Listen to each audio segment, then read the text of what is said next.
Asia কাপে খেলতে না পারার কারণ অনুসন্ধান করবে জাতীয় ক্রীড়া পরিষদ। রাসেল মাহমুদ জিমিকে দলে না নেওয়ার কারণও খুঁজবে। ৩ সদস্যের কমিটি করেছে এনএসসি।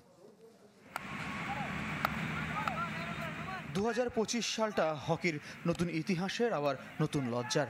এবছর প্রথমবার বিশ্বকাপ খেলবে অনূর্ধ্ব-২১ দল, আবার এবছরই প্রথমবার এশিয়া কাপ খেলা হচ্ছে না জাতীয় দলের।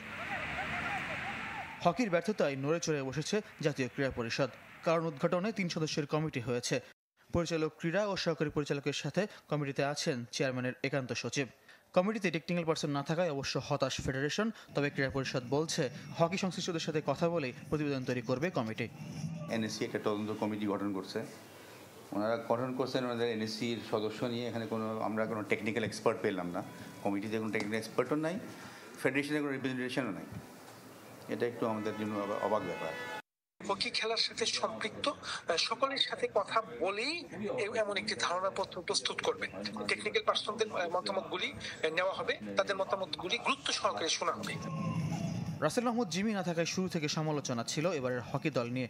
তবে দলের ব্যর্থতার জন্য এটিকে কারণ মনে করে না ফেডারেশন, বরং তীব্র অর্থ সংকটের জন্য এইচএফ কাপে পর্যাপ্ত প্রস্তুতি নিতে পারেনি হকি দল। আর এনএসসি কারণ খুঁজে শাস্তি নয়, আগামীর জন্য পরামর্শ দিতে চায়। এটা আমরা শুরু থেকে বলে আসছি কি আমরা অনেক ক্ষেত্রে পিছিয়ে আছি। মেজর কারণ হলো অর্থায়ন।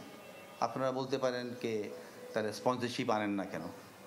আমরা স্পন্সরশিপের চেষ্টা করতেছি। আমি জানি না কেন হকির কথা শুনলে অনেকে অনেক পিছিয়ে যায়। এখান থেকে একটা ধারণা নেয়ার চেষ্টা করব যে ঘটনাটা কি, আসলে কি করতে পারি আমরা, পরবর্তীতে কি করতে পারি। সেটাই হকি ফেডারেশনকে আমরা উপদেশ দেওয়ার চেষ্টা করব, পরামর্শ দেওয়ার চেষ্টা করব। কোনো কিছু ইম্পোজিং কোনো কিছু হবে না আসলে। এইচএফ কাপ থেকে শিক্ষা নিয়ে অনূর্ধ্ব-১৯ বিশ্বকাপের প্রস্তুতি আগেভাগে শুরু করতে চায় ফেডারেশন, যদিও অর্থের উৎস অজানা। ফয়জুল ইসলাম, চ্যানেল 24, ঢাকা।